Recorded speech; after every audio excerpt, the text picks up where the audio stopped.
संत ज्ञानेश्वर महाराजांच्या पालखीचे 15 जुलै रोजी लोणंद नगरीत आगमन होत असून वारकऱ्यांच्या सुरक्षिततेसाठी आणि सुविधांच्यासाठी प्रशासनाने जय्यत तयारी केलेली आहे. मदत व पुनर्वसन मंत्री मकरंद पाटील यांनी स्थानिक अधिकाऱ्यांसोबत नीरा नदीचा घाट आणि मुख्य पालखी स्थळाची प्रत्यक्ष पाहणी करून प्रशासकीय तयारीचा आढावा घेतला. वारी दरम्यान भाविकांना कोणतीही समस्या उद्भवू नये म्हणून 1800 शौचालये, आरोग्य पथके आणि रस्ते अतिक्रमण मुक्त ठेवण्याचे निर्देश त्यांनी दिलेले आहेत. तसेच आपत्ती व्यवस्थापनांतर्गत पालखी मार्गावरील 12 कोटीच्या भूमिगत वीज वाहिनी प्रकल्पाच्या कामाला देखील गती देण्याच्या सूचनाही त्यांनी यावेळी संबंधित अधिकाऱ्यांना दिलेल्या आहेत. या वर्षीच बदलले, गेल्या 8 वर्षी तिथंच आहे, जसा घाट झाला तसा.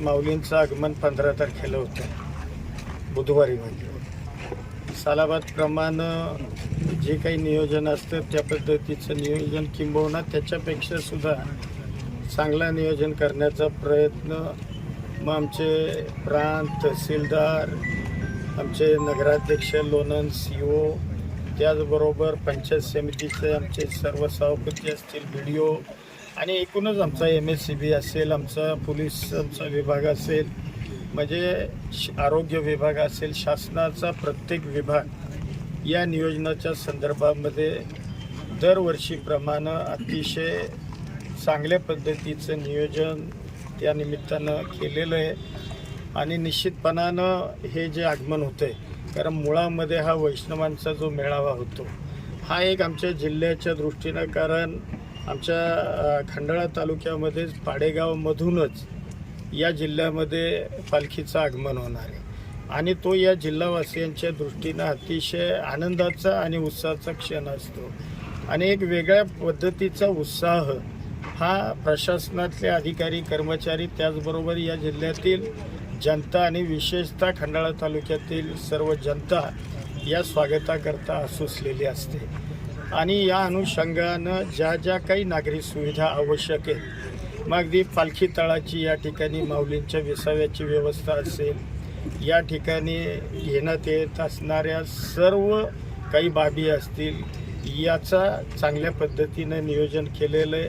त्याचबरोबर आरोग्याच्या संदर्भात सुद्धा मग इथं एक आम्ही आरोग्याचं एक पथक ठेवण्याचा निर्णय घेतला आहे. आमची जी PSC आहे तिथं आरोग्याच्या संदर्भात आणि काही फिरती पथकं असं आरोग्याच्या संदर्भातलं सुद्धा नियोजन केलेलं आहे. त्याचबरोबर स्वच्छतेच्या संदर्भात सुद्धा काही स्पॉट आम्ही व्हेरीफाय केले आणि त्या स्पॉटवर एकत्रित कचरा संकलन करून आणि मग तो एकत्रित आमचा जो कचरा डेपो आहे त्या ठिकाणी त्याची नेण्याची व्यवस्थासुद्धा अतिशय व्यवस्थित केलेली आहे.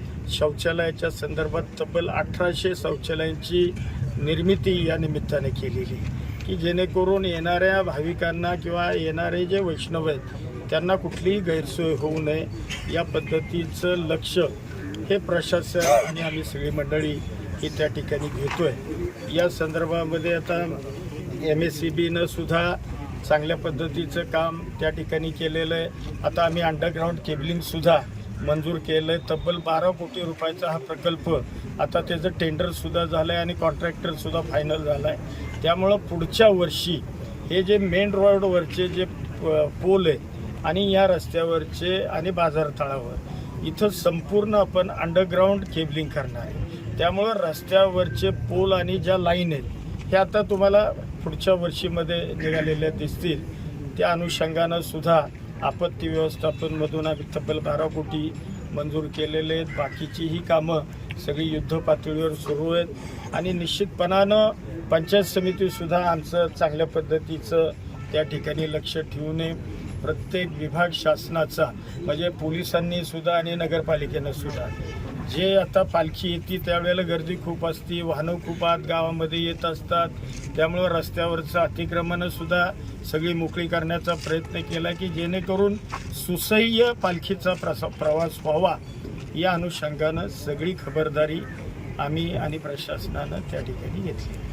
आपल्या तालुक्यातील जिल्ह्यातील बातम्या सर्वप्रथम पाहण्यासाठी आजच सातारा न्यूजला YouTube चॅनलवर सबस्क्राईब करा, लाईक करा, शेअर करा आणि बेल आयकॉन प्रेस करायला विसरू नका.